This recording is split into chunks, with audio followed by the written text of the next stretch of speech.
Hey, good afternoon. How's everybody doing? What a great crowd, right? Yes.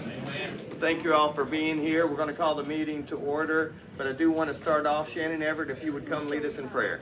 I can't hear you. Would y'all stand with me in prayer?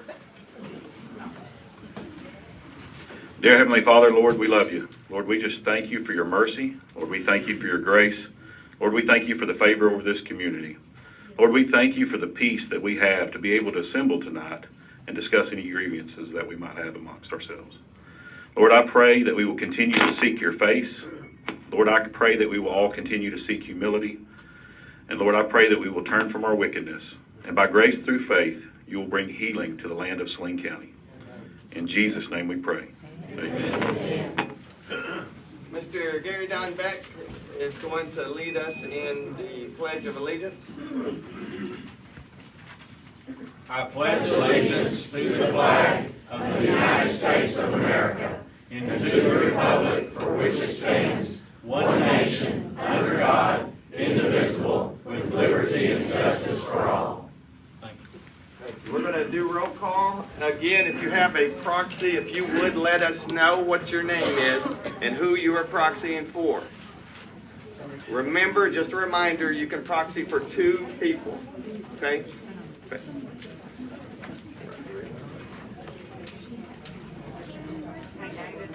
We'll get to that in just 1 minute. Okay.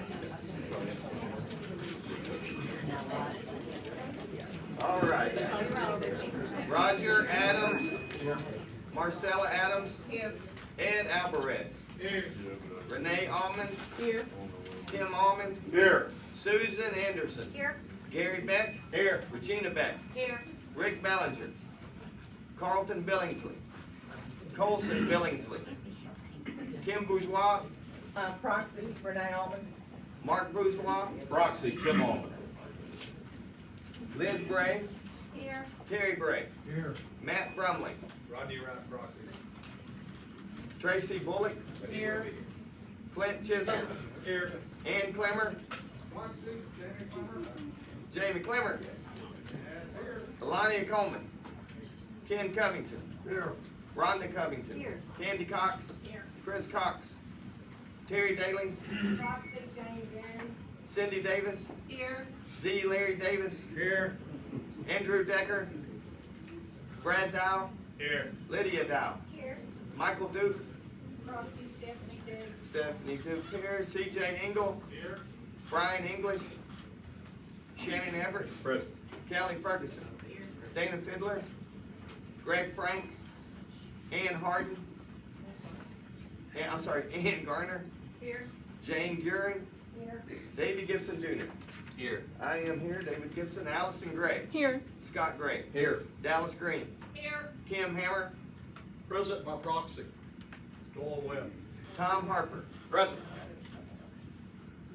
Francis Harper. Proxy, Thomas Harper. Terry Hawkins. Here. Caleb Head. Caleb Head. Alice Hogsett Carter. Here. Barbara Howell. Here. David Huey. Luann Huey. Cindy Irwin. Here. Rob Irwin. Rusty Jackson. Proxy, David. Savannah Proxy, Jackson. David. Jenna James. Eugene Jameson. Here. Janet Jennings. Proxy, Arlen Wingfield. Stephanie Johnson. Here.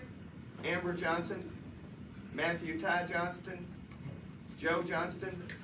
Robert Johnston. Proxy, John Evans. Jody Jordan. Here. Keith Keck. Keith Kellum. Here. Terry McCallum. Here. Terry Kellum. Here. Monica Kendrick. Here. Shane Knight. Proxy, David McCollum.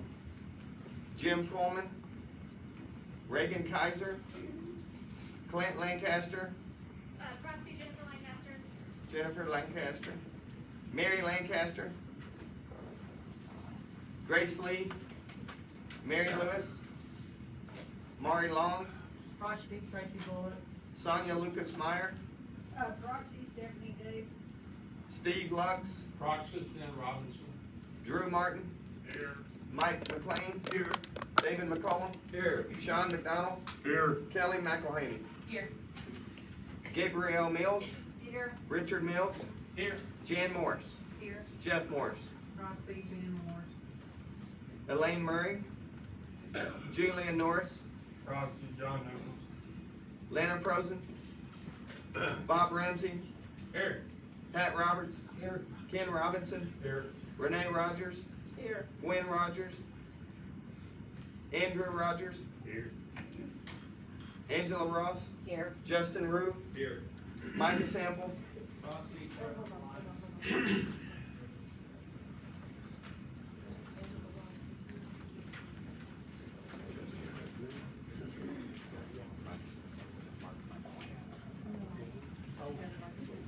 who was Micah Sample's proxy?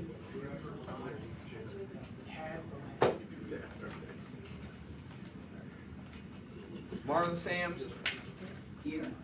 Randy Sams, Here. Pat Sanders, Here. Tammy Smith, Here. Billy Scott, Robert Scott, Proxy Jenna James. Kathleen Scott, Proxy Jenna James. Abby Sims, Christy Sims, Timothy Sopel, Here. Charlotte Tennant, Here. Dwayne Tennant, Here. Carol Tessier, Here. Trevor Valines, Here. Doyle Webb, Here. Bill Whipple, Proxy Jane Garrett. Jim Whitley, Proxy. Scott Wise, Rodney Wright, Here. Ken Hayne, Here. Claudette Zuber, Here. John Zilma, Shirley Reynolds, Here. J.R. Walters, Here. Shannon's proxy for Christie Sims, I think I missed it. thank you. I walked in late. I'm the proxy for Janet. I'm Janet Jennings. I'm the proxy for Elaine Murray and Okay, and my sister was gonna proxy for Graham. okay. Thank you. Did we miss anyone who was not on the list? We will vote in new members tonight, so, Stephen Fay. Stephen Fay,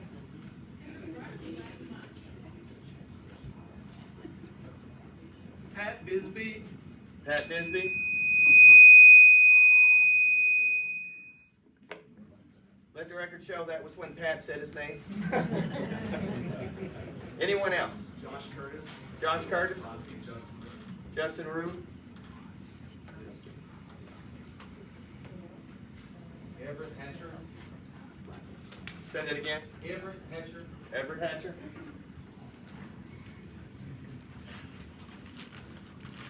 Anyone else?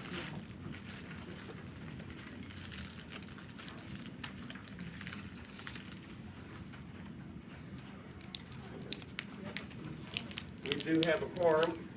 We're going to vote in new members at the moment. If I call your name, please signify by saying here. These are people who have attended 2 meetings and paid. Carrie Adams, Here. Becky Clark, Here. Pam Collar, Here.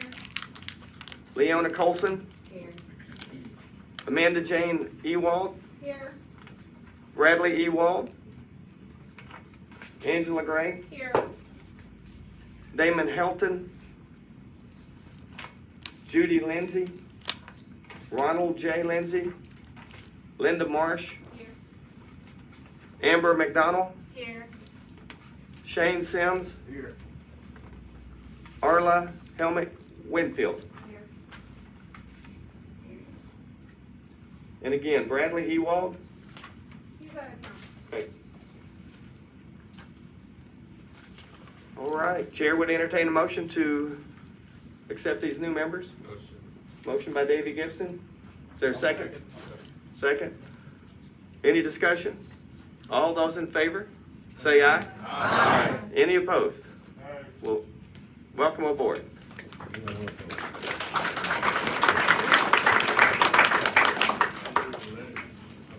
Are there any guests or media that we need to recognize? Other than our speakers that we have? Any You're about like guests that guests, somebody you brought with Yes. you? Yeah. I have, this is April Bullock. Good to And have you here. she's a young mom and she's been, interested in the library stuff. Awesome. This is Kathy Wilson. Welcome. Her grandson and my grandson are friends. And this is Brian Allen, and I've known him since I was born. Hey, welcome. The rest that you born too. There you go. Any other guests we'd like to recognize? Yes, sir. My mother, Janet Gray, is with us tonight. Very good. Welcome. Anyone else? Any other guests? My daughter Cindy Colson here. Cindy? All right. Well, welcome. My friend Kevin Robinson is here. Amanda is here as well. Welcome. Remember, if you would like to join our committee, all you need to do is fill out the application, pay your $60, attend 2 meetings, and be voted in. So anybody who wants to become a member, please see Renee after the meeting, and we can get going. Well, all right. Old business, I did send out the meeting minutes. I would entertain a motion to approve the meeting minutes as they were sent out. So moved. Okay, motion, second? Second by Davey. Any discussion about the minutes? All those in favor of approving the meeting minutes, say aye. Aye. Any opposed? Awesome. Tom Harper, if you would come give the treasurer's report. All right, so just a big picture update. When I took over, we had $5,959.39 in the operating budget. Really, that's the only one we've been using. Currently, we have $6,487.01, and that was after $1,100 tax payment for this month, so we're doing well. I've submitted our property assessment for the year. I've submitted our first quarterly report to the Secretary of State. Is there anything you guys want to see from me that you're not getting? Thank you. So, one thing I would kind of like to do as far as resources are concerned, does anyone have a problem switching to electronic? Or it does not bother me, that's fine. If you guys want the paper printout, I will continue to do that. But does anyone have a problem just pulling it up on the TVs? Well, I know they'll get on the rear TVs, but okay, that's fine. I'll continue to do the paper. If y'all have any questions, we have a treasurer email. It's easy. It's treasurer@SalineRepublicans.com. So it's treasurer@SalineRepublicans.com. You guys feel free to email me anytime. All right, thanks. I have a question. Yes, sir. Since the membership is not allowed to attend the meetings of the officers, and I assume you still bar the membership from attending the meetings of the officers. The rules actually say that the executive team meetings are invite only. So if we discuss a lot of business with that is personal information about individual scenarios, they are the same as they've always been, by invite. So the city council could close their meetings and the JPs could close their meetings. I can't speak to that. But that's what we're doing. We're closing the meeting. I have a question because I would ask it at a meeting of the county. I have a question of the treasurer. You have a question for the treasurer? I do. Okay, yes, sir. Is our insurance paid? And if not, how much is it and what is the coverage on the building? Absolutely, the insurance is paid. I can go get the copy right now. No, you're fine. You don't need to do I mean, that. like I said, email me, Doyle.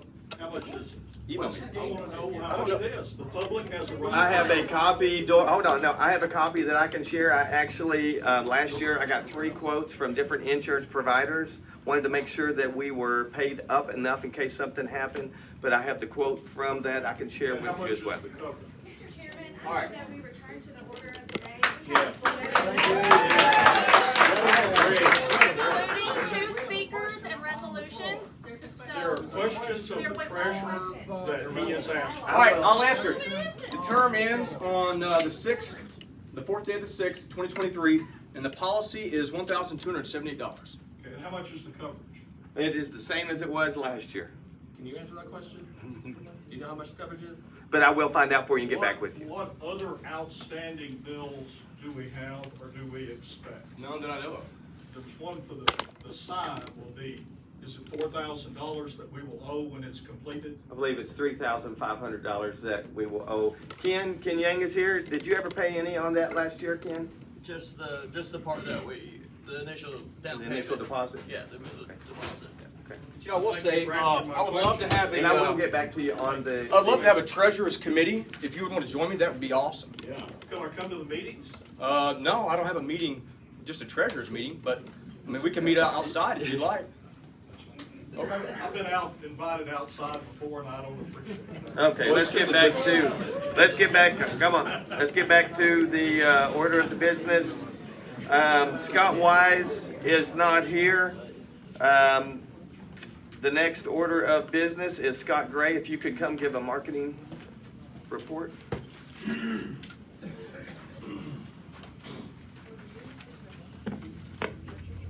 All right, a few things to announce tonight. We have a display of a few selected X-rated library books from the minor section at the Saline County Library on the table back here. And we have gone through and marked some interesting places. So I would encourage you all to look at those this evening, especially our quorum court members. We do appreciate such a good turnout from you all tonight. You should have an orange survey in your chair. Please fill that out and return it to this box before you leave. We would appreciate that.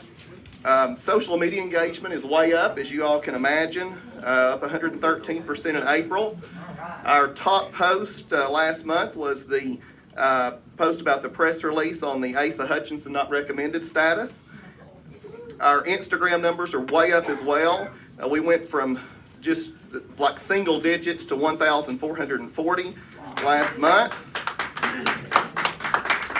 We have, so we're reaching a lot more people and a lot of younger folks as well. We do have the business cards for y'all to hand out when you meet people out in the community who might be interested in our meetings. And if you don't have any of those, we probably have them up here at the front, and we have another supply as well. We have some new banners that we purchased, and we're waiting on the stands for those that will be up before the next meeting. Actually, they'll be up for the women's meeting if you come on Tuesday night. The next thing I'd like to talk about is t-shirts. One of the things that we discussed was reaching out. It seems like a lot of folks are interested in reaching, and a lot of you all had come from just people you know in the community. We're meeting people at the grocery store, we're meeting people at the store who are interested in our committee. So we thought about making some nice professional looking shirts, screen printed, not homemade or anything, high quality shirts.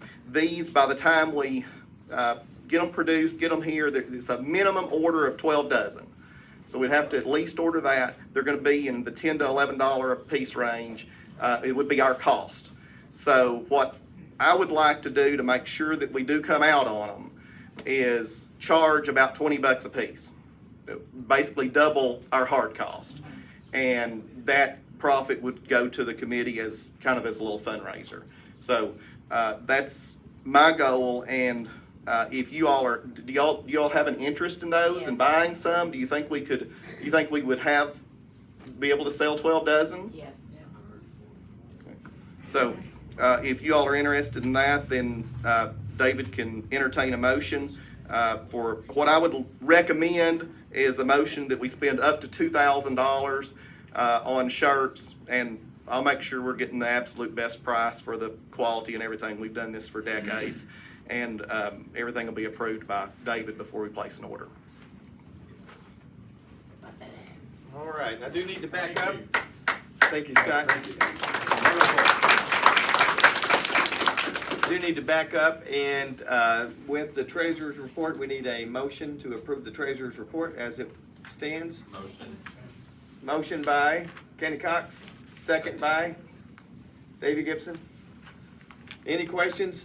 Any additional questions? All those in favor of the treasurer's report as written, say aye. Aye. Any opposed? Thank you very much. So I will entertain a motion based on Scott's input for the t-shirts. Is there a motion to purchase these t-shirts up to the $2,000 limit? I'll make a motion. Who made that motion? Gary Beck. Gary Beck. I'll second it. Second by Tim Allman. Okay, so any discussion about these t-shirts? Sure. Based off previous information, we might have an expenditure of up to $4,500. Is that correct? Coming in at some point? With that and the potential of estimated $2,000, that would tap out our general fund for the bows. So should we find out when other expenses are coming in before trying to make a purchase like Says that? the treasurer, Do you anticipate any additional funds that would bring our general funds down to a negative or a flat? There's a few small checks for items, but listen, I was given from the previous treasurer that much. Yeah. So I don't know what's out there. I know as far as the It's a general building. concern. Right, Yeah. no, you're fine. That's a So good question. as far That's as a I'm great question. concerned, to my knowledge, there's only a few small checks that are out there, but we have enough to cover everything in the operating fund. Okay. Awesome. Good question. Thank you. Any additional questions? What are you gonna put on the t-shirts?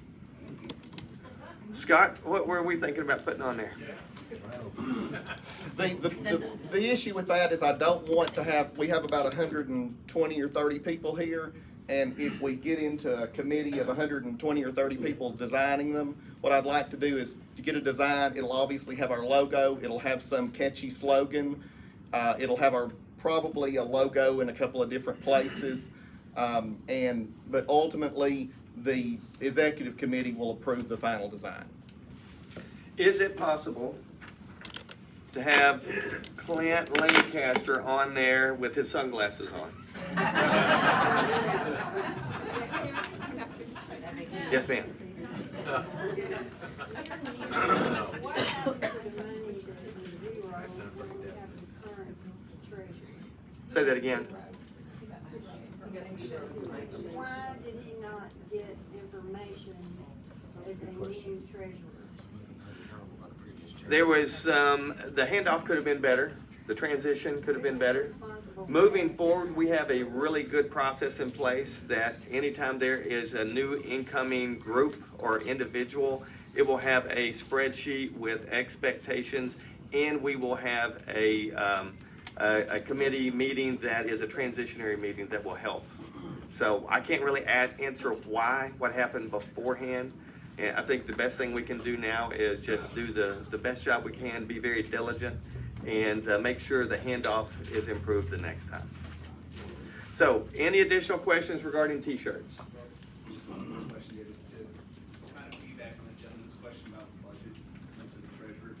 There seems does the committee have a line of credit, because with the outstanding sign due, if that bill becomes, then the $2,000 for the shirts, and $6,100.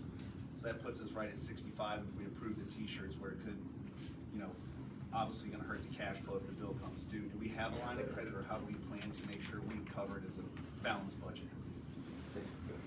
Justin, I'm gonna pay for the shirts, and then when the amount comes in, if there's any concern, I will cover it and not get a reimbursement from the committee until such time as we collect the necessary revenue. So there will be no upfront cost to the committee if that becomes an issue. Thank you. Thank you. Thank you very much. All right. Any additional questions? Seeing none, let's move to a vote. All those in favor of purchasing these t-shirts up to amount of $2,000, say aye. Aye. Are there any opposed? It is unanimous. Thank you.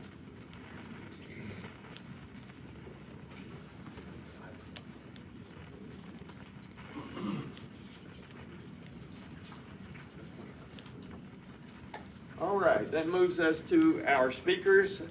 We have two speakers tonight, Doug Warner and Senator Dan Sullivan. Doug Warner is the 2nd District Secretary. He is on the City of BB Planning Commission. He's a graduate of Arkansas State University and has served 28 years in the Air Force as retired as a Chief Master Sergeant. So let's give a warm Saline County welcome to Doug Warner.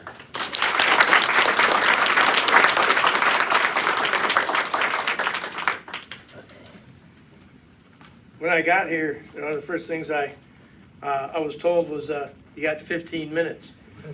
That's going to be tough. How do I cut it down to 15 minutes? Any questions?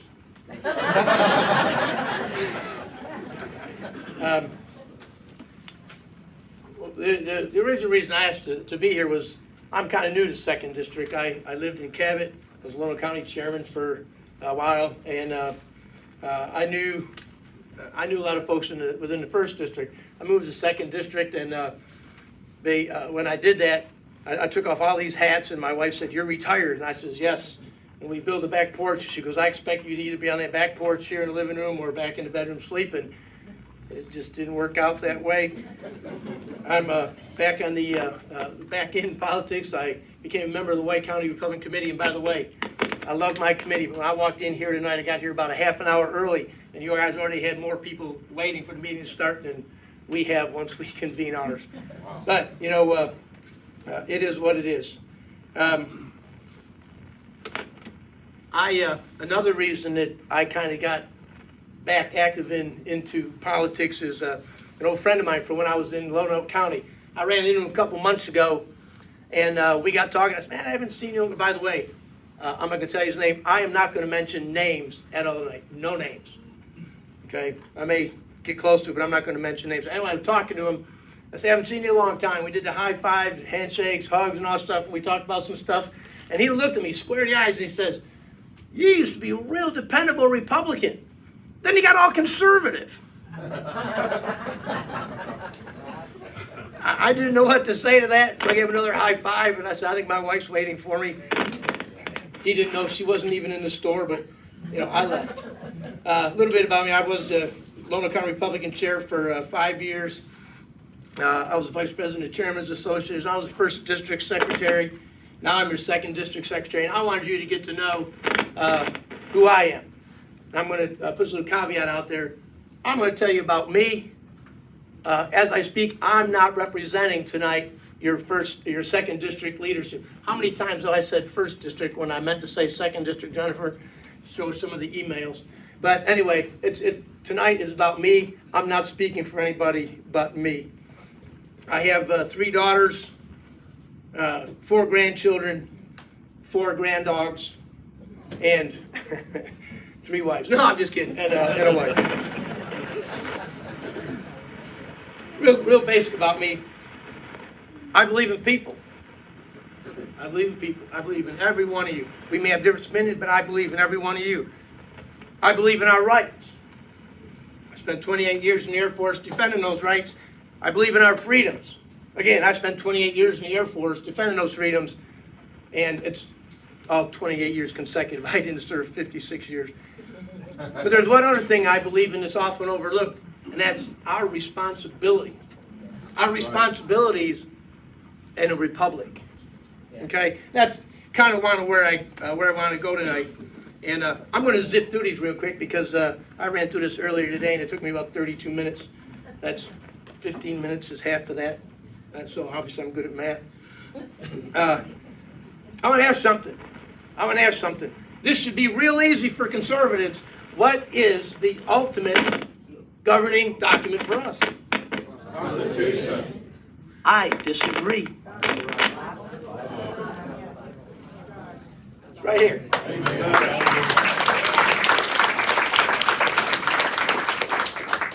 Why did I know you were going to say Constitution? It's the way I asked that question. I led you right into it, so guts. All right, I got to find out how to open this thing. I want to read something here. I'm sure you've all read this in Genesis. Genesis 1:26 and continuing. And God said, let us make man in our image, after our likeness, and then have dominion, that's a favorite word of mine, over the fish of the sea, over the fowl of the air, over the cattle, over all the earth, over every creeping thing that creepeth on the earth. So God created man in his own image. In the image of God created he him. Male and female, that's a whole nother discussion. Okay? And then God blessed them, and God said unto them, be fruitful, multiply, and replenish the earth, and subdue, tell man, subdue, and have dominion over the fish of the sea, etc., etc. Now, to paraphrase that, God created all of us and gave us dominion and told us to subdue. He wants us to be in control. I'm going to read this to you. We hold these truths to be self-evident that all men are created equal and that they are endowed by their Creator with certain unalienable rights, that among these are life, liberty, pursuit of happiness, that to secure these rights, and this is in bold in red on my paper, Governments are instituted among men, deriving their powers from the consent of the governed. Okay? That's us. Okay? That whenever any form of government becomes destructive of these ends, it is the right of the people to alter. How do we alter? Every 2 years, we go to the polls to alter. Or to abolish. Let's pray we never have to do that. And institute a new government, laying its foundation on such principles and organize its power in such form as to them shall see most likely to affect their safety and happiness. So now we've got the Father in the Bible, and what did I just read from? Declaration of Independence. Okay? So we have two very important documents right there. And what's the third one? Oh, yeah. Constitution. Yeah. All right. I won't get too much into that. I want to ask you, what kind of government do we have? As long as I hear republic, I'm happy. All right? I did a little bit of research. I went to college for 4 years, and I finally decided it's time to do some research.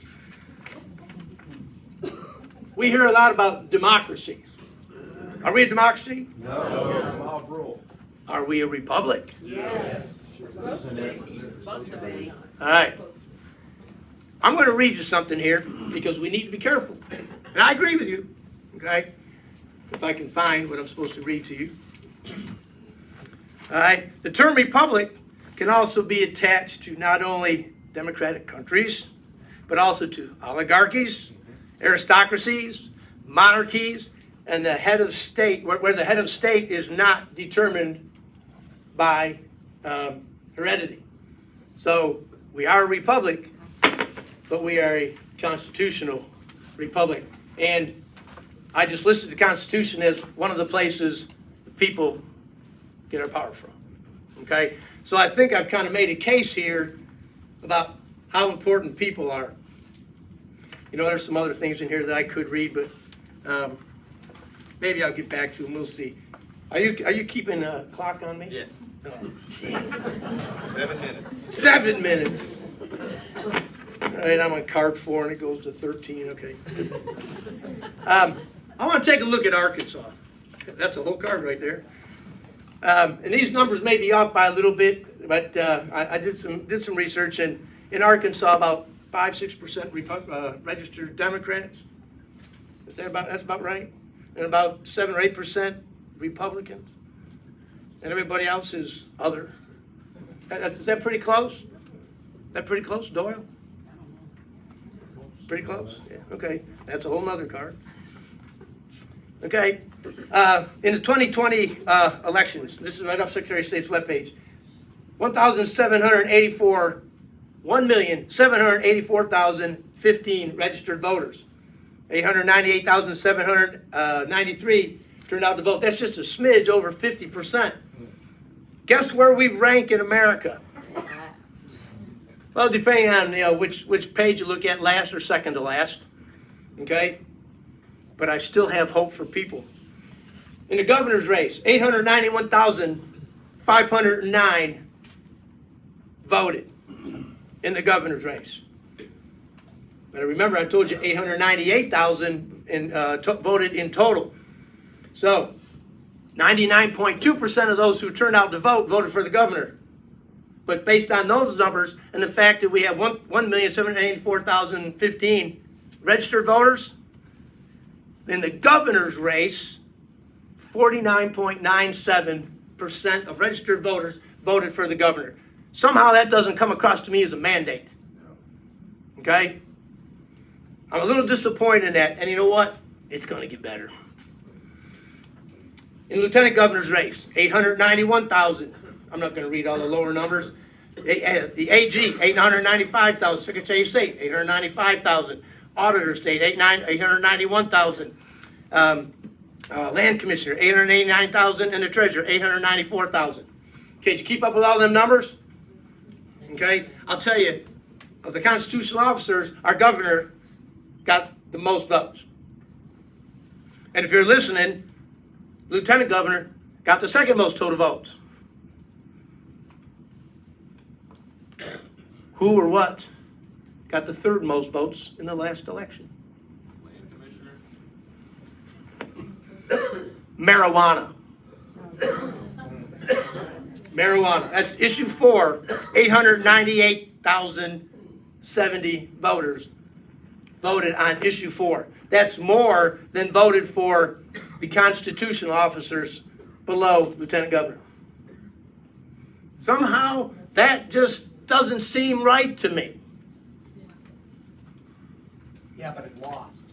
Yes, it did. It did. Okay? Now, if I had more time, I'd tell you about some things that went on. I was the polling captain in Beebe. Oh, that's another, have me back. I'll tell you about some of the stuff going on there. Okay? Why am I bringing all this stuff up? And I'm rushing through this, I apologize. I believe the people in our voice must be relevant. Yes. Okay?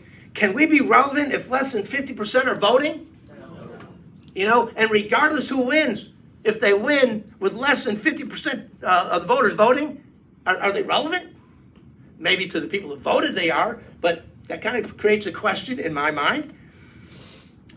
We have a God-given and man-approved responsibility to exercise dominion and control over ourselves. Okay? Ourselves. And again, I'm kind of rushing through this.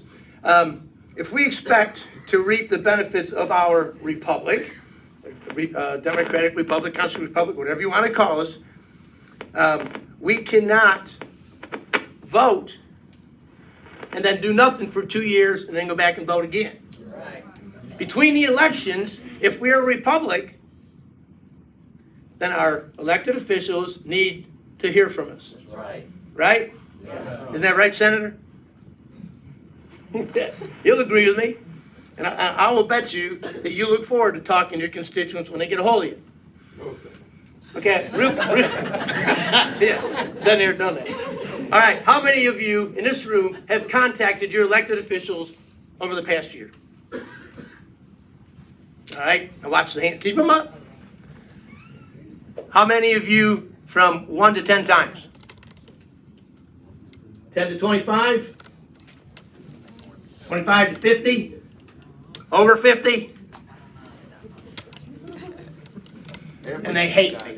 At least you get responses. Well, and I'll tell you what. You tell them they did a good job, or you tell them to vote a certain way, and they do. They're gonna send you an email that long. You send them something you disagree, or you ask them to vote away, and they vote the other way. Thank you for the email. Okay, but you know what? They're busy, and I respect the fact that they've stepped up and they've ran and served. Move right along here. I did that card. I did that card. I did that card. I did that all pretty quick. Okay. How much time I got left? 1 minute. 1 minute. Good, because you know what my next card says? Your closing statement. Time management. All right. From municipal up to our federal level, we elect representatives, okay? They need to hear from us,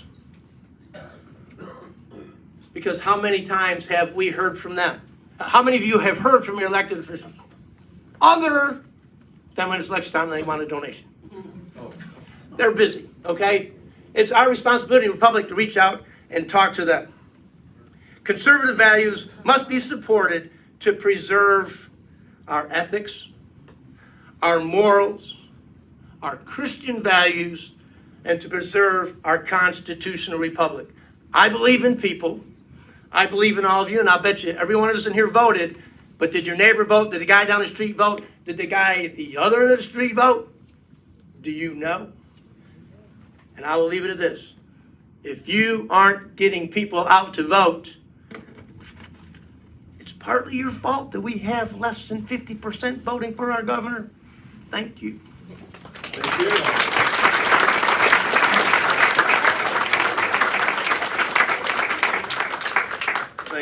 much, Doug. I do appreciate that. I appreciate your enthusiasm as well. We're going to move on to our next speaker, State Senator Dan Sullivan. He represents District 20, which includes parts of Craighead County, the cities of Jonesboro, Bono, Herndon Township. He was elected to the Senate in November of 2020. He's also served in the House of Representatives for 3 terms. And he's Vice Chair of the State Public Health, Welfare, and Labor Committee and Co-Chair of the Higher Education Subcommittee. Senator Sullivan is retired from the healthcare industry and former administrator of Jonesboro School System. He enjoys golf, hunting, fishing, and he also enjoys taking a stand and doing what's right. So let's give a warm Saline County welcome to Senator Dan Sullivan.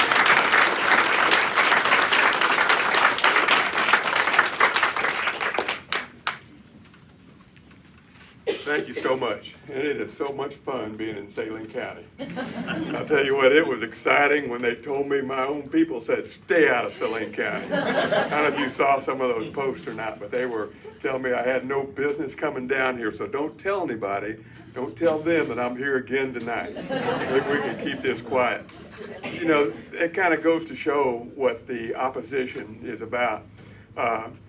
And I think Saline County is a real close race for becoming known as the most conservative county in the state of Arkansas. Yeah. Right now, I think Craighead County owns that distinction right now, I'm proud to say. But y'all are really challenging us, and seeing everybody here is really encouraging. Eating ice cream, having coffee, visiting and talking about political issues. I can't tell you how exciting it is having elected officials here. Your committee is growing and your county is becoming known for conservative values.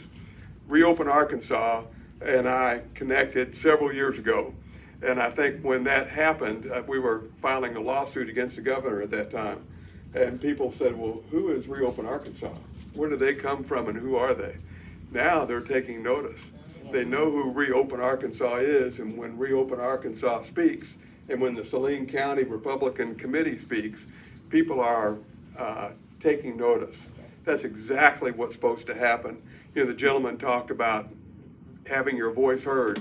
I'll guarantee you your voice is being heard. Whether you are doing it vocally, whether you're posting on Facebook, whatever you're doing, people in the state of Arkansas, elected representatives, know where Saline County is.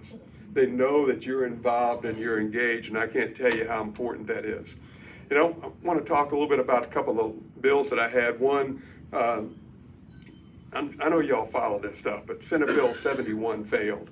It was to end affirmative action in the state of Arkansas. Actually, that is to end discrimination based on race and gender. That's all it did. It failed it got through the Senate committee, it got through the Senate, it passed in the House committee, and failed on the Senate floor with, I think, 27 or 28 votes from in the House floor. It failed overwhelmingly. And when you look at the vote page, the number of House Republicans that voted against the bill was kind of amazing. For one of the, just a couple of points on that. One of the biggest points that people testified on the floor that the bill was harmful to veterans. The bill never mentioned veterans. Nothing in the bill about veterans. As a matter of fact, I now have a letter from the Secretary of the Department of Veterans Affairs saying Senate Bill 71 had no effect on veterans. Yet many of our Republicans voted against that bill. Folks, we are in an educational battle. We've got to educate the populace, the people, and our legislators on what bills are and what they do. That was a good bill, maybe one of the best pieces of legislation outside the LEARNS Act that went through the legislature this year. I understand it often takes 2 or 3 legislative sessions to pass controversial bills. I get that. This is one of them. We're coming back. Good. It is in what's called an interim study, and I've already got a letter from the Secretary of Veterans Affairs. I'm going to meet with procurement later on, because some people say it discriminates, it ends discrimination against certain populations. Yeah, it does. Yeah. It does, it absolutely does. But that's what our Constitution says. And if you follow the bill, our Attorney General said that this bill actually takes us closer to our constitutional obligations. Now, when the Attorney General says that, and he is a veteran, Yes. you would think that we would have more of our folks ready to stand up. But there are a lot of forces in the legislative process. And folks, I love the legislative process. It's a lot of fun. I especially enjoy it when we have some of the Democrats and far left liberals coming after us so hard. It's almost like a game. And I really feel guilty sometimes about using their own words against them and posting their own words, and then they get mad about posting their own words. If you follow my Facebook posts, it just happens all the time, and it's sometimes more than I can stand to post their own words. You know, I had a letter in the editorial today in the Democrat Gazette. Did many of you get a chance to read that? You know, it's kind of on, if you haven't, please read it. It's based on Nate Coulter, and Nate is the executive director of the Central Arkansas Library System. I think you guys fall under his purview, under his jurisdiction. And he has made a statement publicly that he wants to take $30,000 of your money, of their $50,000 budget, to have Senate Bill 81, which the library bill, declared unconstitutional. Folks, that bill has been, very similar bills have already passed in multiple other states and have gone through constitutional muster. Yet Mr. Coulter would like to use your money to file a lawsuit and make that unconstitutional, say it's unconstitutional. You might want to check with him on that. He is your elected official, appointed, I guess. I don't know how they get him. I guess he's appointed, making $191,000 and doing that. You know, we are Craighead is in the Crowley's Ridge library system. We don't even have an executive director. That's what we spend. I don't know about other regional systems, but you have the highest tax by far for libraries than anyone in the state. It's time that we, again, make our voices heard. One of the biggest purposes for Senate Bill 81 was to force debate between the people and your elected officials, quorum court and city council. That happened, didn't it? It happened right here. I stood in line out here for about 45 minutes and people didn't recognize me, no reason for them. But I got a chance to talk to them about why they were opposed and what they thought. And the things that were said about Craighead County were incredible. You know, of course, I eat that stuff up. I just love talking to them, and I changed my place in line. I went back, I didn't move forward in line, but changed my place in line so I could talk to more people. But it's just incredible, the false information that's out there, and the determined ignorance or planned to put out false information. That's intentional. And if we don't stand up against it, then we're in for it. And I'll tell you how it happened in Craighead County. One mom said, I don't like this book in the children's section of our library. And she talked to 5 moms. Then it became 5 moms. Then it became a dozen moms going to library meetings saying, we just don't like it. You can move it to another section and we'll be fine. Just please don't put it in the children's section of our library or the young adults. It's just not age appropriate. That happened for over a year, going to meetings and testifying and having folks about books or talk about books and talk about the placement of books. That happened for at least a year. And the only solution to it was to finally withdraw funding from the library. And the comment was, if you're going to put books that I'm not going to pay to have those books in the library, I'm just not going to pay for that. And I guess we surprised people. I don't know why one would be surprised if you're forcing people to pay to put books, and they're paying for books that you don't want your children seeing. I don't know why they would be surprised, but they said, oh, we're surprised you're gonna defund the library. Good idea. We said, well, look, you can just we can compromise and find a place in the library that works, or you'll lose your funding. In Craighead County, it took 2 votes, and it had to be on a referendum. We got it on the ballot. It was on the county and the city. The property taxes are collected in 2 ways. I don't know if that's true here or not, but they collect property tax, city and county. So the vote had to go both ways. Of course, one could pass, one could fail. It passed considerably out in the county, where we have, I think, 4 remote library buildings processes going on.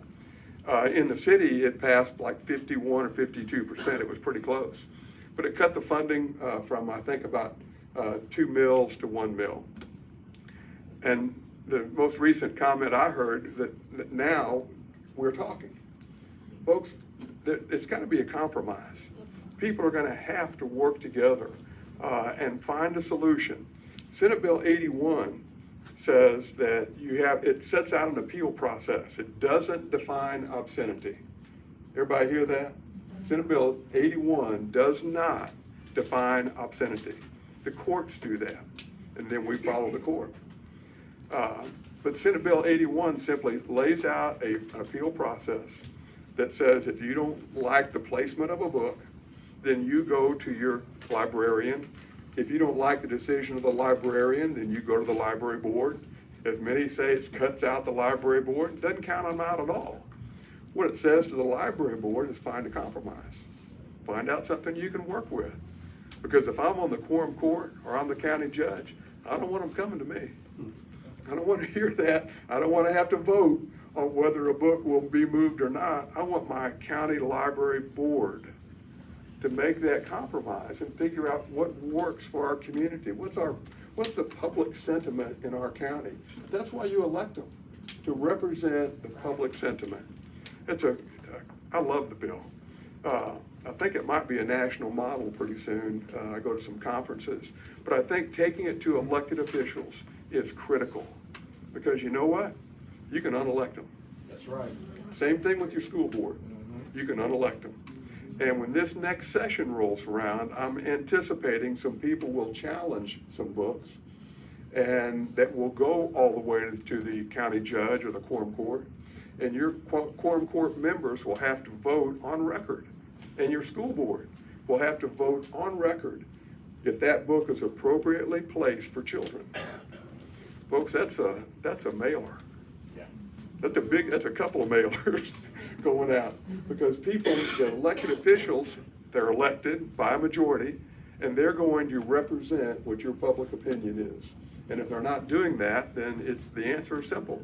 It's the American way. It's the way we do business, by elected officials, and it's the way your community should do business. And I hope it continues to stimulate discussion among people on all sides of this issue. We can do that.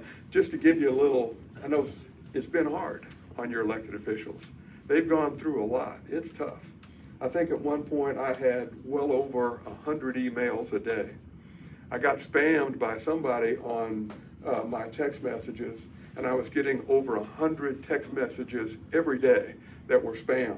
Matter of fact, I had to buy a $5 robo-killer to stop getting all the texts that I was getting that just were spam, asking me to click on this link and click on that link. But got through that. Some of it was pretty rough. I don't know if you saw some of the Facebook posts I put on there, but I actually posted some of the comments that I got from people, voicemails. I copied those and posted them. Some of them were pretty rough. I actually had someone tell me that I know who your wife is. I see her at the Capitol, and you better tell her to be careful. I got one today that said, by the way, this is Robert Steinbuck's my good friend. If you didn't introduce him, you all probably heard of Robert over there. Robert and I work a lot together. I need a lot of help. But I got one today that somebody said, you're too old and senile to be able to read. And they're getting close. I'm getting old. I'm not senile yet, but I am getting old. And they said, I hope he needs to die soon. And somebody else said, let's see if we can make that happen. I mean, that's what's going on. I was walking in Walmart parking lot, in my shorts, and just walking through the Walmart parking lot, and you know how there's 2 rows of cars. I'm walking down this row, the guy comes out walking on this row, and I'm not paying any attention. I'm just walking down, and all of a sudden I hear my name, and of course, as I always do, somebody mentioned you need to talk to people. We enjoy hearing, so of course I turned to go talk to them, and they were yelling F. Dan Sullivan, only they're using the word. And they were yelling it out at the top of their lungs as they're walking down the parking lot. Well, as I said, I like to visit with my constituents, so I followed them. And I had a couple responses to them.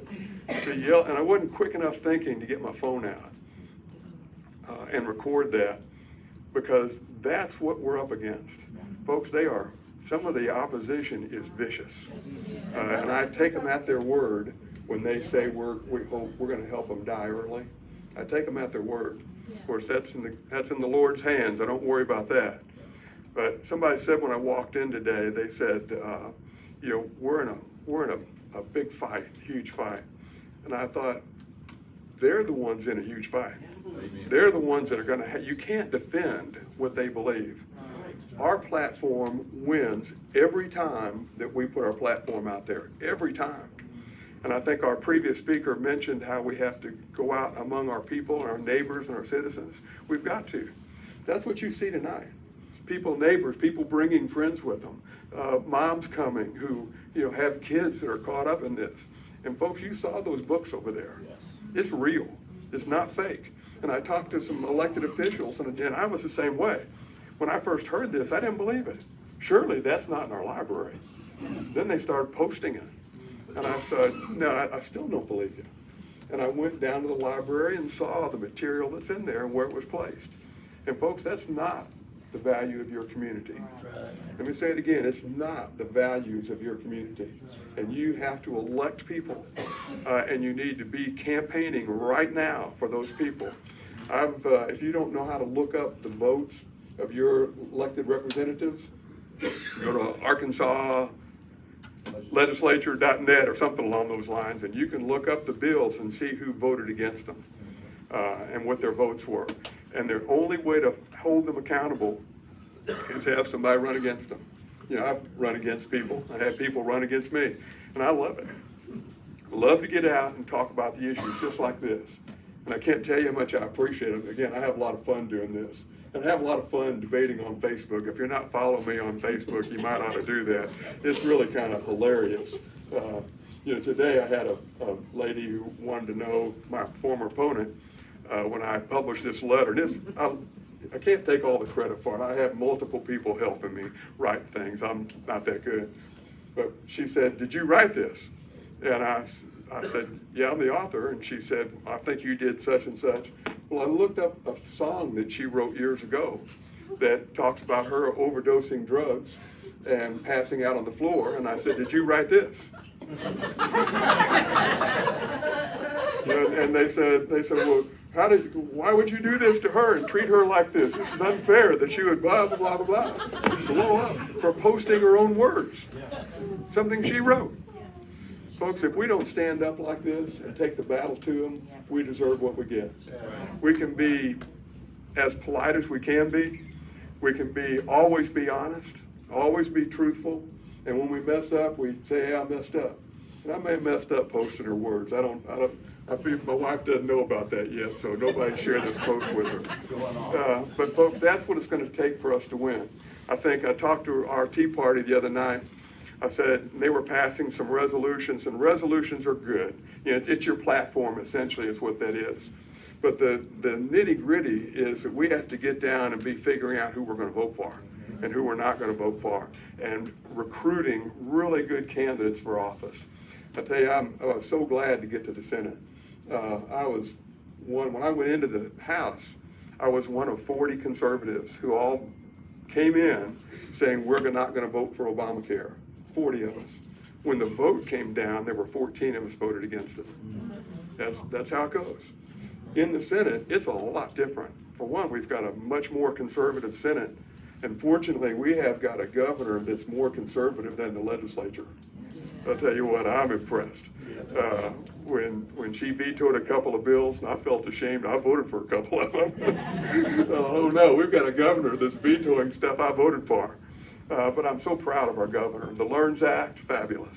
We are flipping things upside down and changing the world, and I'd be glad to answer questions about that, but I'm 100% behind it. It's time for things to change. That's right. It's time for things to change on a couple of fronts. I appreciate it. I want to take time for questions if you have any. I appreciate you being here, sitting so long. Follow me on Facebook. Call me up. My phone number's on there.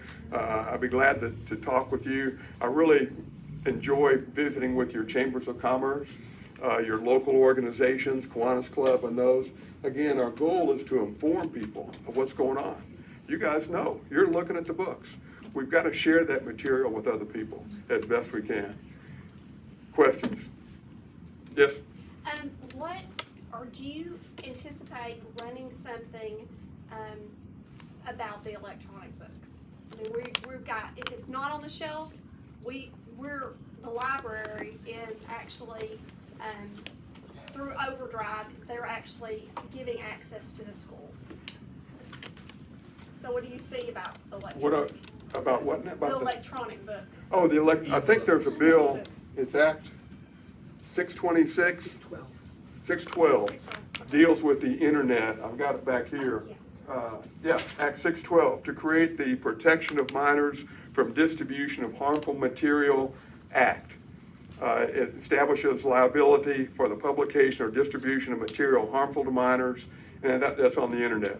So we do have legislation on that. Now, how it's going to affect our library, I don't know. I'll tell you the easiest thing, appoint new people to the library board. Right. I know the answer to this, but the attorney, I don't want to go into names because I'm not sure I'm exactly right, but some attorneys that work with our municipal league told me that it had never been tested. However, if one appoints someone, one can unappoint someone.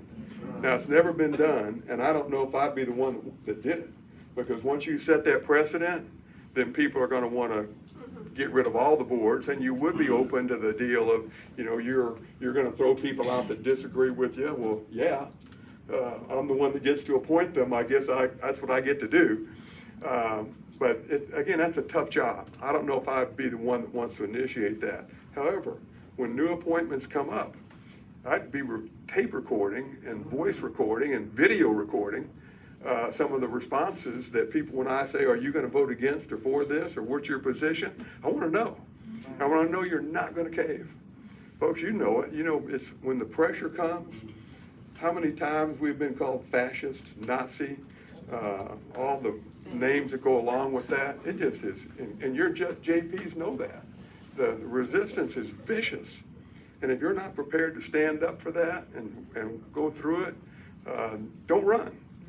But if you do run and you do take the job, then stand up where you said you're going to stand up and do what you said you're going to do. That's the bottom line.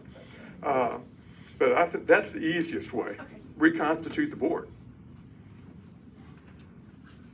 Any other questions? Yes. And I don't hear well, so please speak loud. Well, hey, I talk loud, so you probably won't have trouble hearing me. But first off, Senator Sullivan, thank you for your work that you've done on this. My question is, and I've asked this question several times since this all debate started on the library. What I don't understand is, you said something a while ago about the obscenity law in the courts. I thought that's already done. You're a minor here in Arkansas until you're 18-year-old. But my question is, and what I've asked people, does censorship stop at the library door? These children, 13, 14, 15-year-old, they can't go to a store and buy these magazines that's got this same stuff in it. But why can they go over and walk in our public library that taxpayers are paying for, and they go in there and check this same, some of it worse. Some of it's worse in how to. I don't understand that, and how can a public library like that have obscene material in it in the children's section? And I thought maybe you might know because y'all have been through it. Yeah, I do know. We've allowed it. So we've allowed that to happen, and again, in Jonesboro, it took one mom that said enough is enough. And you're seeing the same thing happen with the transgender males. I get this mixed up, I don't know who's who. But if one's in the other gender sport, you're seeing a national move to say, we're just not gonna have that. And you know, it's gonna break down 60-40. That's what's gonna happen. About 60% of the people believe in conservative values. I don't care what you call yourself, Democrat or Republican, and about 40% don't. But if we got 60% and that's happening, that's on us. You know, there's, again, a lot of this is not tested legally, but your JPs, mayor, city council, and your judge are the highest elected officials in your county. They're over the library. The thing is, you're over them. That's you. So if we're not electing people who are going to stand up for these values, you know how many judges, quorum court members, city council, and mayors testified against Senate Bill 81? Zero. None of them testified against it. I heard there were a lot of them not for it because it's going to put a heavy weight on them. And folks, I get it. I get it. But I've had enough. And we knew going into this it was going to be tough to pass it. It wasn't quite as tough as I thought because it's 60-40. And I knew, and I think it was 56 in the House, 40, somebody do us the math, 44. That's what the vote was in the House, I believe. But we've got the majority. We have to educate people, showing these books to people, powerful, powerful stuff. And you know what the biggest comment I have when I show it to people? I don't want to see that. I can't believe it. But that's what's out there. And we have to do that in a nice way, understanding that people don't want to see it, but nor do our kids. But that's how we got there. And we can turn it around. One more question. If a grab market here in Saline County selling magazines and underage, they've been selling them to underage. Is there a law? Isn't there a law against that? Yeah, that's on your prosecuting attorney. Well, why is there not a law? Because you elected one that wouldn't prosecute it. For the libraries. Well, there is. You know, actually, there's a pretty good misunderstanding about what the bill actually does. You know that we already have harmful to children law? You already have that. It's because the grab market, and I don't know what they're grabbing, I don't want to go there. But if you're going into that and looking at Hustler magazines, I don't know if they publish that anymore, Playboy or other sexually explicit magazines, that law was put in place that they couldn't display them. If you remember, at one time they were displayed, then they put a little flip thing over it, and then they moved them out. Because it's illegal already in Arkansas to display harmful, explicit material. All this bill did was say, now you can't distribute it either. Duh.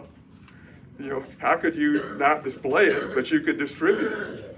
And how can our prosecutors allow that to go on? But, you know, if we're not electing people to office, whether it's the state house or the mayors and quorum court members, senators, if we're not electing people that are going to stand up and say, wait a minute, if you can't display it, why on earth should you be able to distribute it? It doesn't make any sense.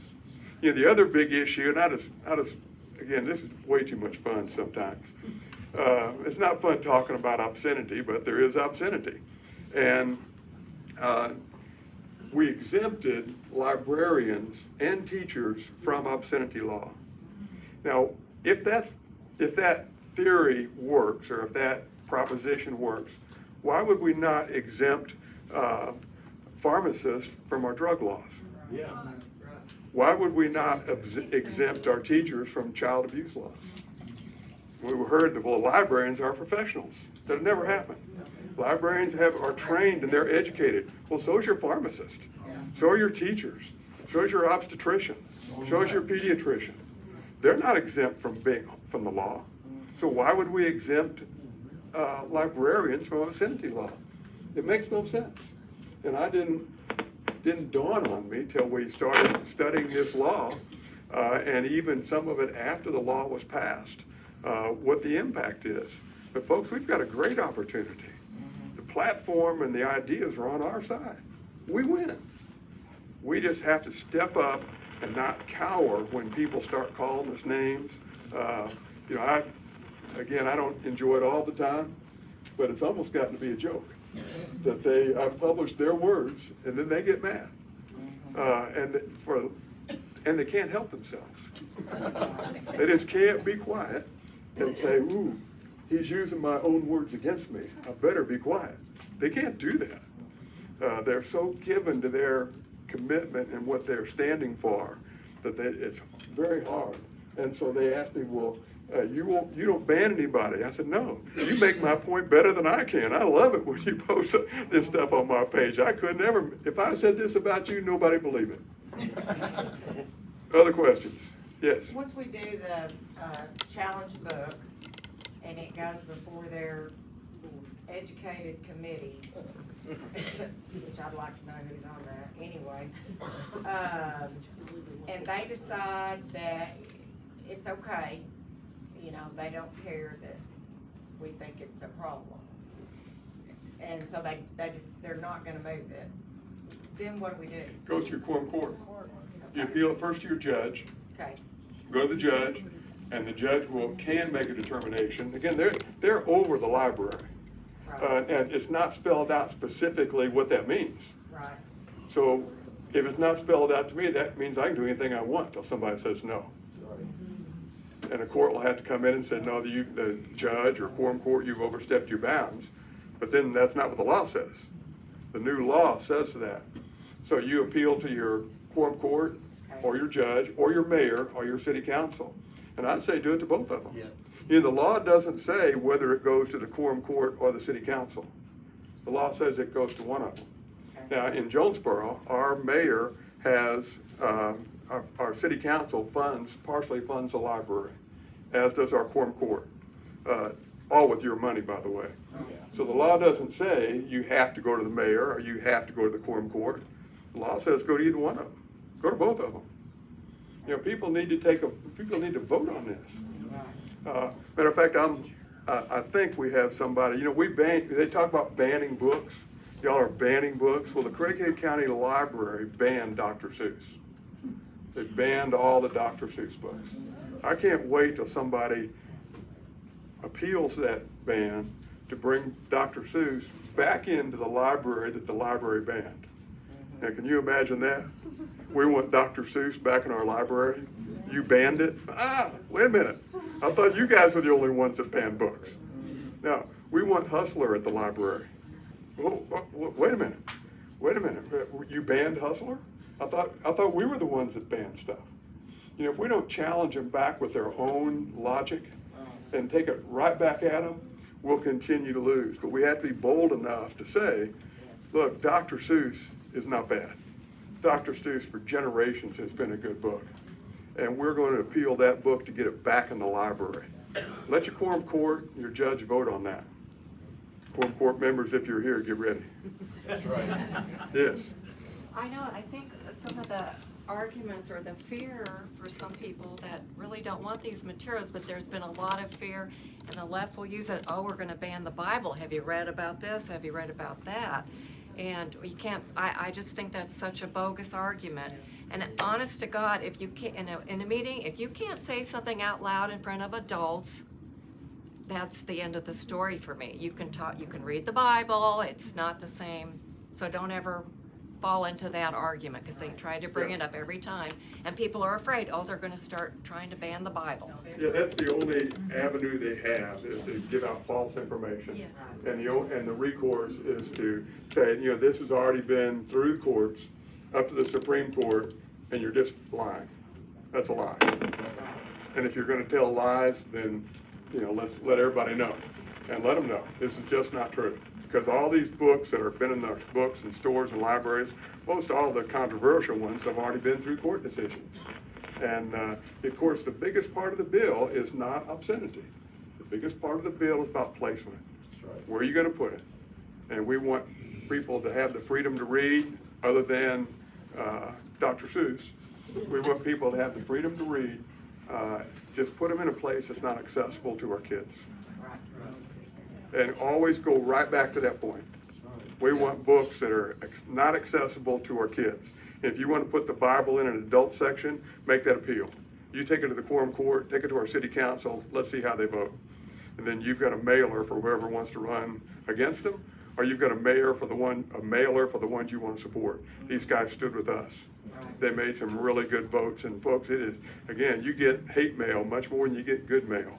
And, just let them know. Yes, sir.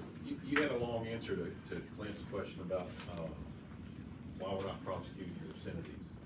And I heard you say that, well, with the prosecuting attorney's not doing it, and then I also heard you say, well, they're exempt. So are the librarians exempt No longer. from the obscenity? Well, July 1, librarians will no longer be exempt from Okay.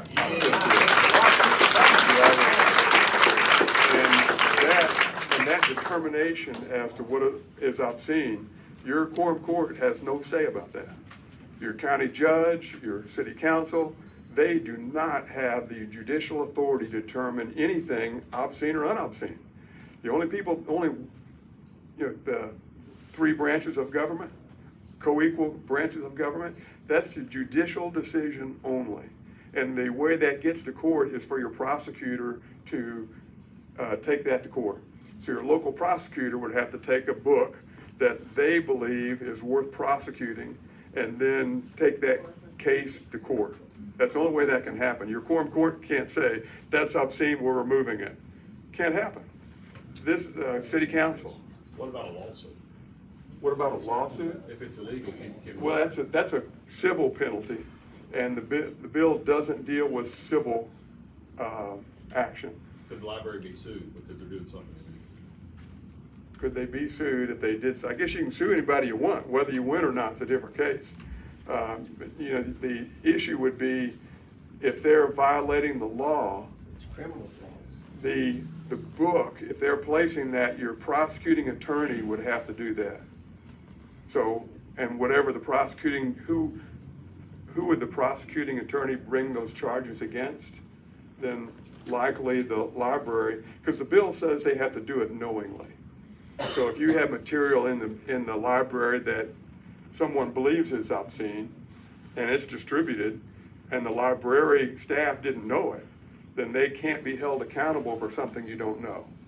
So they would have to, the court would have to render a decision saying that book in this location is obscene. And then if someone distributed it, then it would become a criminal violation. Does that answer your question?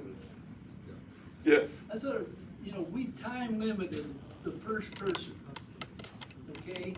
And this is the problem that we have. We talked a lot, we gotta get action. The first person that was up there is trying to tell us that we better start acting. And we can talk about it all we want, but we have to act. Every one of us has to get involved. And his message is really important, and I hope a few of us listen to it. Okay, I'm done. You're welcome to leave if you want. Others that want to ask, I'm not, listen, I agree with you. I love this. If you're heard enough, you can leave. If you got other questions, well, I'm answering your question. If you want to go, go. If people have other questions, I'll stay. And I'll stay for an hour or 2 minutes or 20 minutes. But, and as far as action, there's the books over there. Go pick one up, take it to your quorum court, and say, you're a librarian, and say, I want to challenge this book, July 1. Yes, sir. I want to piggyback on something Shannon said, kind of this, and you kind of explained, but I need more clarification, I guess, in my mind. To me, the county now knows that there's obscene books in the library. Do they not have some liability for those obscene books because they are technically purchased with tax money in their county library? Do they not bear some burden of responsibility in this whole, because they've hired them, they're being paid by the county? Yeah. Good question. Again, July 1 is when the law takes effect. And the only person that can stamp a book as obscene is the court. So although they may have books that some may consider obscene, until the court stamps them as obscene, then there's no accountability. And until someone, after that is stamped as obscene, and then someone knows that, and then they distribute it, then there's criminal liability. But again, only the court can say it is. And just because a court in this county may say that book is obscene, it's not necessarily obscene anywhere else. It's only right here. I'll make one other comment. There was a video posted yesterday, I think, on our site, and it was a lady that was addressing the board, and she made a very interesting observation, I thought. She was saying, if I have a 10-year-old son, and he has a friend that lives down the street, and he comes over to my house, and my son, it shows him, I didn't know it, but he shows him porn on his iPhone.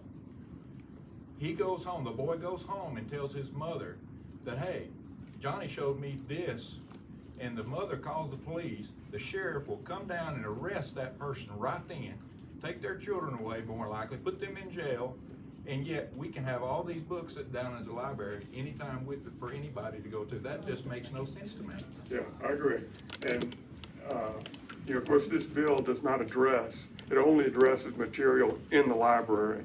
So what is available in your home is at the discretion of people in the home, as it should be. And if people are sharing that information amongst their friends, that's between law enforcement and the people. Does that answer your question at all? Well, Does that speak to your point? yeah, it does, but it still doesn't really quite make sense to me. So that doesn't make sense to me either. And that's why we wrote the law. What are you doing having this in the library that we're all paying for? And the people of Craighead County said, we ain't paying anymore. We're done paying for that. But just to clarify, we're talking about sort of two different things here. Yes. The declaration of obscenity, that doesn't prevent us from challenging the books in the quorum court or the county judge having them moved. Yes, yeah, you can move them if you want. Without having to go through the judicial process. Yeah, it doesn't make any difference what anybody else thinks. The judge and the quorum court can say, we're gonna move this 20 feet over here. Somebody else had a question? Yes. You were talking about having the quorum court challenge the books, but recently we went to the quorum court, and most of the time people talked about they silenced us on reading even out of the book. So how do we have get our quorum court to challenge a book when they've already kind of silenced us from even reading out of it? Like, what would you recommend? Most of them are here tonight. Show them to them. Yeah, of course, the bill isn't effective till July 1. So whatever conversations you have or had prior to July 1 are essentially irrelevant. And it's going to take the process. You go to the librarian, you go to the library board. I'll tell you another big part that's really important at your libraries and your schools. Now all those decisions have to be made publicly. They can't go into executive session, especially at your school, because it requires your local school. If you challenge a book at your school, some schools had a committee, and they might go behind closed doors. They might meet walking down the hall and say, how are you going to vote on this? That's now illegal according to FOIA law. They can't have that conversation privately. They have to have all that conversation publicly. So if you have your school administrators are going to have to go before the public and say, I'm going to let that book stay, and they have to write a reason why. And go again, that's how you elect people and how you elect your school board. Does that answer your question at all?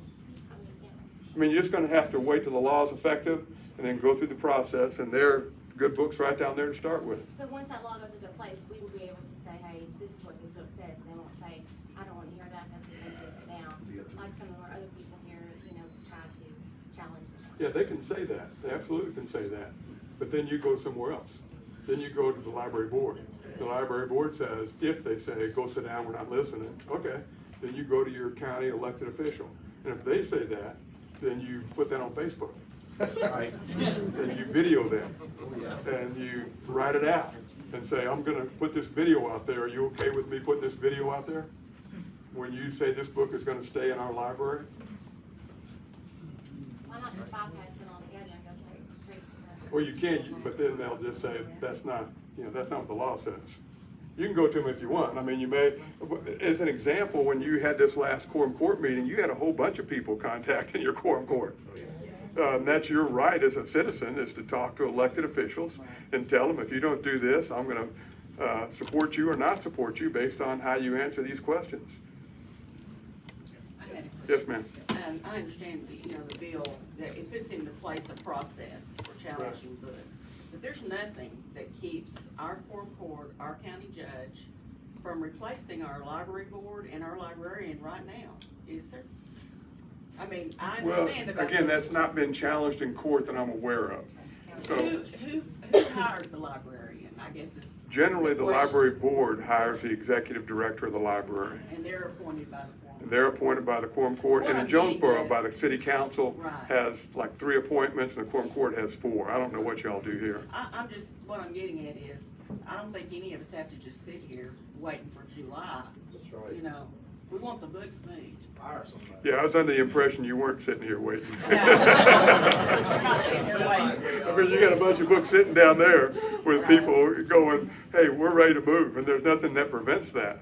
I mean, I think if you went to your quorum court and said, we want a review of all the books in the library, you're free to do that, and they're free to say no.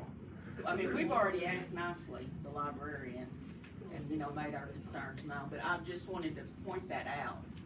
I know that is a process, and we're thankful for the law, but I'm just saying, I don't think we have to just No, I agree. let them run Yeah, forward. listen, if there's any people, quorum court members or city council members, raise your hand if you haven't heard about this.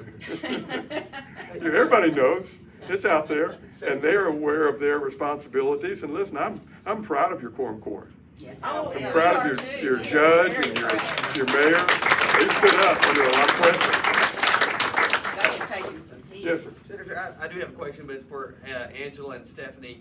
Have we officially opposed books per the policy of the library? No, we have not. We have not. We decided to wait until July 1st. So would it be good for us to go ahead and get ahead of that and oppose those, so we will be that much further down the road, or is it? We It would be redundant. We feel like it would be not, redundant. Okay. And she could change the policy again. She just changed it, and it's not it doesn't exactly match up with the law, so it'll likely be changed again. She does whatever she wants. I know y'all been sitting here a long time, and I'll be glad to stay afterwards and meet if you want to, or if you have questions, go ahead and shout them out. Been sitting a long time. Yes. Senator, I guess I'm kind of slow, but I'm still trying to understand if a Hustler magazine was put in the library on the shelf, has it already been deemed obscene, or once it goes in the library, would it have to be then? The only thing that is deemed obscene would have to be determined by the court. So if that, now, again, you have a couple of different laws. You've got one, harmful to children, and you've got 2, obscenity. So if the material is harmful to children, and that has been deemed previously as harmful to children, it's already got the label on there by the court. If that's out there, then it's already illegal. Okay. If it's already deemed obscene by the court, again, it would take your prosecutor to step up and take those. Now, again, I don't want to come down too hard on prosecutors. We got great prosecutors up there around our area, but they don't know everything. And if they're not aware of it, you can't blame them for not being aware of what's in there. Most of us didn't know what was in there. Yeah. Well, I am on the quorum court, and I'd like to take this opportunity. I apologize, because I kind of feel responsible for some of this. And, we appoint the library board, and I trusted the library. I'm like you, I had no idea there was anything in that library like that. Thank you. Had no idea. There's room for all of us to repent. Yeah. So, the important thing is after you repent, what do? Turn around and go the other way. There you go. That's what we're doing tonight and what is happening. Thank you. Thank you. Thank you.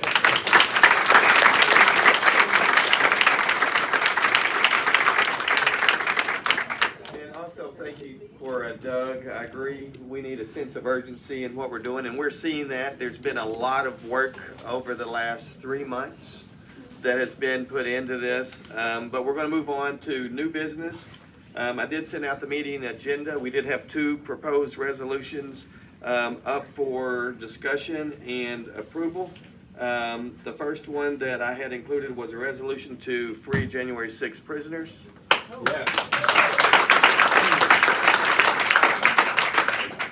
Yes, sir. Are you making a motion? Yes, I'm making. Okay, making a motion to approve that. Has everyone had a chance to read that resolution? I don't mind reading it to you if you like. Yes. Do you have a copy of it? Yeah, I do. I can read it. There's a motion to, You want to read? Yes. there's a motion to approve a resolution to free January 6th prisoners.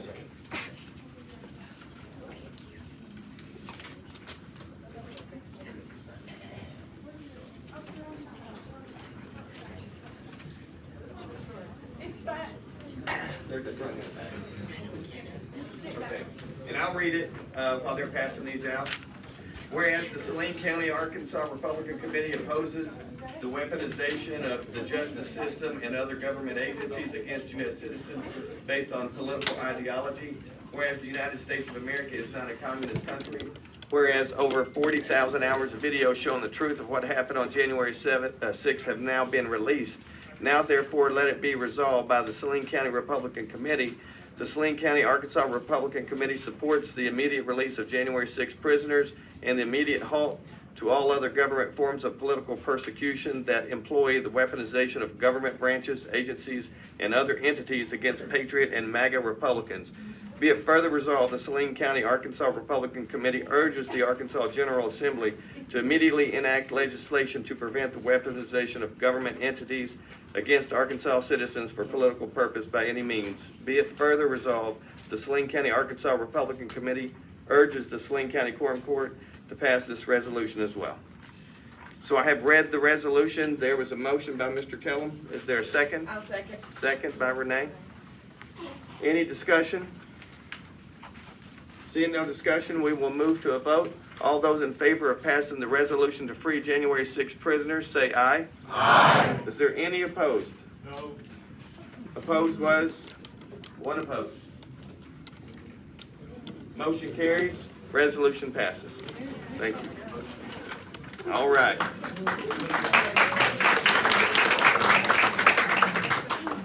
There is a second resolution that was sent out opposing the political persecution of President Donald Trump. Also on the agenda, is there a motion to? I'll take a break and let you read it for a minute. Come on up here.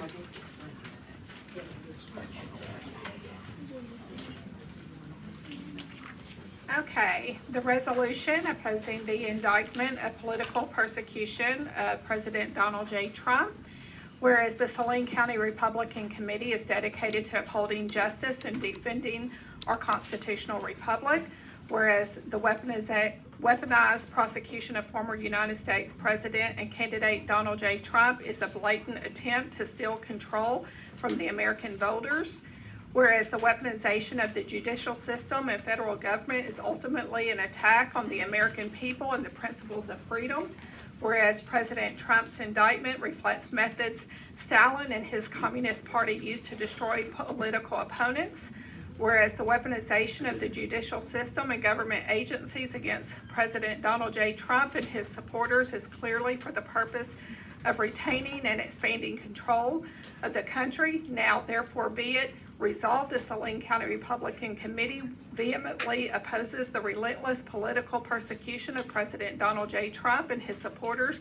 Be it further resolved, the Saline County Republican Committee steadfastly stands against all forms of tyranny, including the weaponization of the American justice system against political opponents to effectuate governmental control that impairs our liberty. Be it finally resolved, the Saline County Republican Committee unequivocally stands against the political persecution of President Donald J. Trump as well as his supporters, and we unanimously condone the Biden administration's weaponization of the American justice system against Biden's political opponents. ask that we adopt this resolution. So there's a motion to adopt the resolution opposing indictment and political persecution of President Donald J. Trump. Is there a second? I second it. A lot of people say. Second. Is there any discussion? Seeing none, we'll move to a vote. All of those in favor of adopting the resolution of opposing the indictment and political persecution of President Donald J. Trump, say aye. Aye. Any opposed? It's unanimous. Thank you very much. Resolution passes.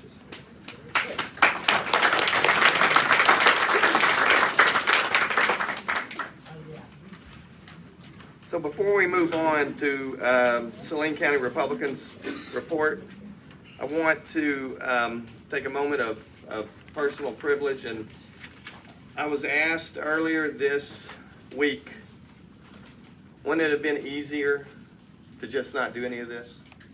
Wouldn't it be easier to not take a stand about the library? Wouldn't it be easier if we didn't do it?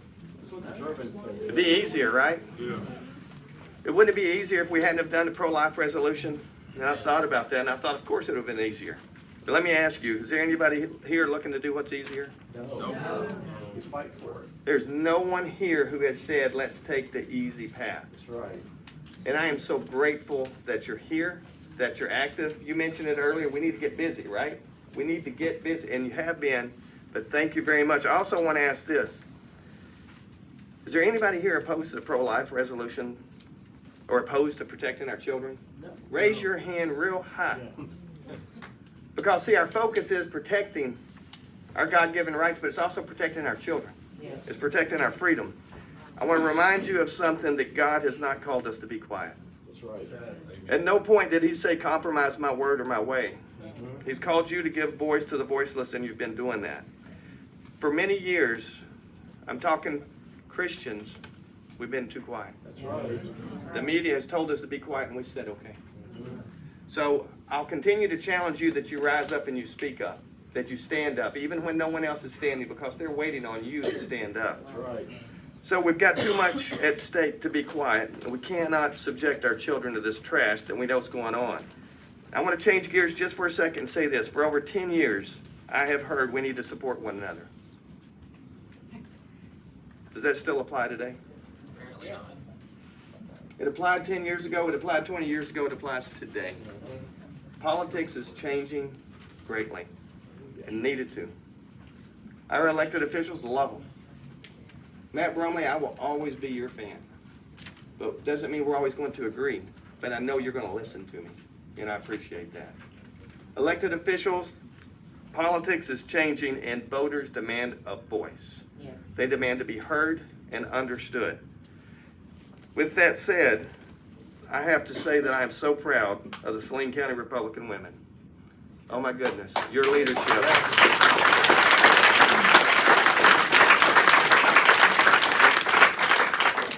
Your leadership, your courage began this movement. There's so much that you've done in 2 years. Thank you is not nearly enough. With the pro-life resolution, with the leadership of the In God We Trust movement in our schools, and finally with the library. How important is that to us as a community?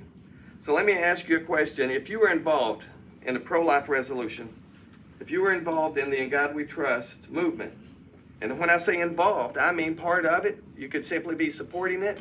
You could have went there. You could have been on the quorum court. You could have been the county judge. Or if you were involved in the library, I want you to stand up. If you were involved in that.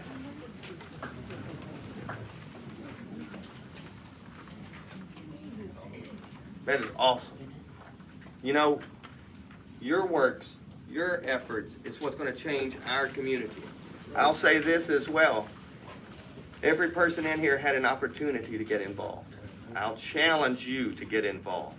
Is it easy? No. Is it tough? Oh my goodness, Scott, Angela, Allison, Stephanie, Jennifer, Bourgeois, Richard, what you all have done, and so many more, Eugene, is incredible. So keep standing. Keep doing what you're doing, because our children and our community are relying on people like you to stand up.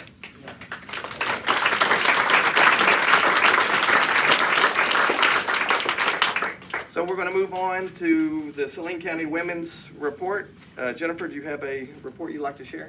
Sure, we've had a very calm month, no controversy, no, it's been great. Actually, you know, I just want to say, I want to echo what you said. You said it very eloquently. I'm very proud of our ladies who, and men. We've had men join us in this battle, and our amazing JPs who have taken this on, and County Judge Matt Brumley. So I just want to say thank you to all of you for standing firm and being the salt and the light in the community, which is what we're called to be. And I have your back 100%. And our next meeting is Tuesday. Everybody is welcome to join us. It will be right here at 6 p.m. And we also have Constitution Camp coming up. Sign up sheet is right over there. We need all the volunteers we can get because we had over 100 kids last year and we're expecting more this year. So thank you. Young Republicans report. Brad, do y'all have anything you'd like to report? Nothing to report this month. Our upcoming meeting we'll announce on Facebook soon. Thank you. Before we move to questions for any elected officials, is there any additional new business? I have a motion. Okay. A resolution I would like to present. Okay. What is the title of the resolution? Resolution in support of the quorum court. Oh, can I see that? Thank you. There is a motion to adopt a resolution to support the quorum court. I will read it to you. Did you bring copies? Yes. Okay. And I will read this while they are passing it out. Whereas members of the Saline County Republican Women discovered many inappropriate books in the section designated for minors in the Saline County Library. Whereas the members of the Saline County Republican Women approached their elected representatives on the quorum court with the inappropriate material. Whereas members of the quorum court took the initiative to draft a resolution encouraging the Saline County Library to begin implementing measures to comply with Act 372. Whereas rumors began spreading through social media that the quorum court intended to ban books and defund the library. Whereas members of the quorum court have endured incessant personal attacks as a result of their desire to protect children in our community from inappropriate material in our libraries. Now therefore be it resolved that the Saline County Republican Committee acknowledges the members of the Saline County Quorum Court who voted in favor of this resolution for their courage and steadfast resolve to protect our children and our community. Be it further resolved that the Saline County Republican stands with the members of the Quorum Court who voted in favor of this resolution. Be it further resolved that the Saline County Republican Committee thanks the members of the Quorum Court who voted in favor of the resolution for voting according to our party's principles and platforms. There is a motion to adopt this resolution in support of the Quorum Court. Is there a second? Second. Is there any discussion about this resolution? Seeing none, we will move to a vote. All of those in favor of the resolution in support of the Quorum Court, say aye. Aye. Is there any opposed? Resolution passes unanimously.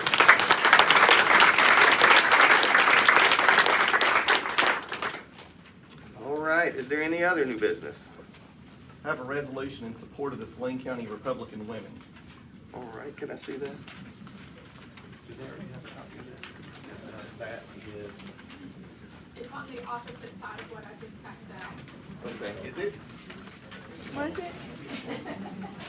Yeah, that's it. Yeah, this is on the back of that. Yeah, oh, some of them are on the back. Yeah, it's just the front and back. Okay, I'm going to read this to you. The resolution in support of the women, Saline County Republican women, whereas the members of the Saline County Republican Women discovered many inappropriate books designated in the section designated for minors in the Saline County Library, whereas the members of the Saline County Republican Women approached their elected officials, representatives on the Quorum Court with inappropriate material, whereas the members of the Saline County Republican Women informed the public of the inappropriate books through their social media page, whereas members of the Quorum Court took their initiative to pass a resolution engaging the Saline County Library to take steps to comply with Act 372. Whereas local gossip sites spread baseless rumors through social media which whipped the Saline County community into a frenzy against the Saline County Republican Women, whereas the Saline County Republican Women have endured countless personal attacks as a result of their courage, active fighting for our children in the public square, whereas the Saline County Republican Women have courageously stood strong against the public attacks and have not wavered in their mission to make the library a safe place for people of all ages. Now therefore be it resolved that the Saline County Republican Committee commends the Saline County Republican Women for their courage and their bravery in the face of adversity. Be it further resolved that the Saline County Republican Committee stands in opposition to anyone who opposes the Saline County Republican women in this endeavor. Be it further resolved that the Saline County Republican Committee condemns those who are attacking the Saline County Republican women or supports attacks on the Saline County Republican women. Be it further resolved that the Saline County Republican Committee unequivocally stands with the support of the Saline County Republican women in this battle to remove the inappropriate books from the minors section of the library. There was a motion to approve this resolution. Is there a second? I'll second it. Second. Is there any discussion on this resolution? Seeing none, we'll move to a vote. All those in favor of adopting the resolution in support of the Saline County Republican women say aye. Aye. Is there any opposed? Motion passes unanimously. Thank you.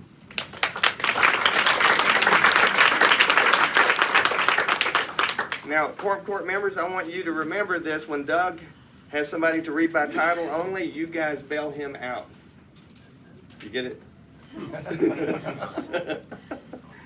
Thank you very much for that. We're going to move on to, is there any additional new business? Then we will move to committee questions for elected officials. Is there anyone in here who has a specific question for a specific elected official? The elected officials have a sigh of relief. Thank you. So I do want to share this with you. We discussed this the last two meetings. I had a phone call from a gentleman who told me he was Marlon Hawkins' son. His name is Bruce Hawkins. There's a book that has been quoted many times, referenced many times, and it's How to Steal an Election. And it talks about paper ballots. Mr. Hawkins called me upset and angry that his dad was being portrayed in such a negative light. And he said, it's obvious the people quoting this book haven't read the book. He said, I appreciate you saying, hold on, that was 50 to 73 years ago. Context matters. He asked if I would pass on this to each person. He's sending me a book. He's challenging everyone to read it, to understand the intent. So I will say this to our committee, it is very contagious at times to jump on a bandwagon and to parrot information that may not necessarily be accurate. What's important is that we fully understand what is being said, what the intent of the book is or was, and how it relates today. So Mr. Hawkins, if you're watching, I want to make sure that you understand the Saline County Republican Committee appreciates you. And no one intended to disparage your father, and we appreciate you very much. Is there any additional business to come before the committee? Seeing none, Chair would entertain a motion to adjourn. So moved. So moved. We are adjourned. Thank you all for coming out.